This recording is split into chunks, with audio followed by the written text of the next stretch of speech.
Mariage, divorce, bilan du COFIP. Le mariage et le divorce sont des sujets complexes et sensibles qui touchent à la famille, noyau essentiel de notre société.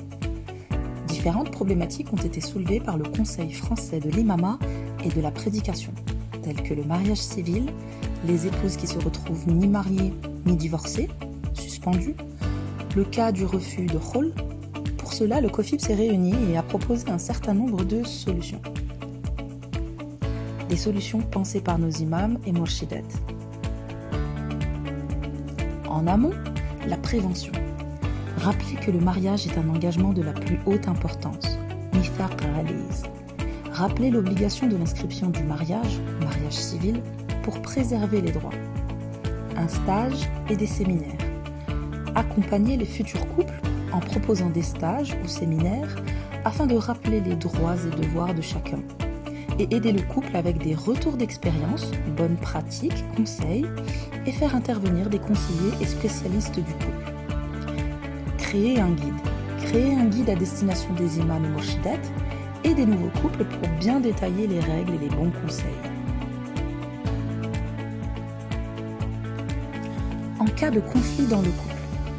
Premier cas, l'homme refuse de prononcer le divorce religieux ou le khol, absence de mariage civil. Deuxième cas, il y a bien eu le mariage civil et religieux, mais le divorce civil dure des années et la femme reste suspendue. Soit parce que l'homme ne prononce pas le talaq, soit parce que malgré la fin de sa idda, le délai de viduité, elle ne peut pas se remarier dans l'attente de la décision. Résultat des échanges. Création d'un comité d'imams référents par région ou département. Que va-t-il faire? Traiter ces cas difficiles.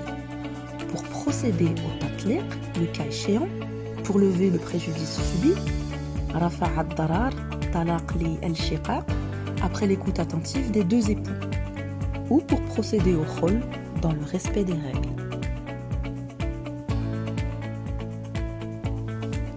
Ce comité veillera prioritairement aux intérêts et aux droits des enfants fruits du mariage. En relation avec les autorités et les structures sociales existantes, familles d'accueil, centres d'hébergement, ce comité pourra proposer également des solutions d'hébergement d'urgence aux femmes et ou aux enfants subissant des violences ou étant en risque.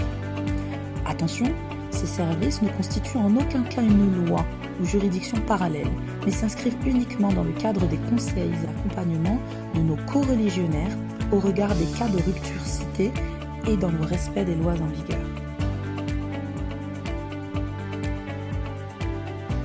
Qu'Allah préserve nos imams et nos morshidettes. Amin.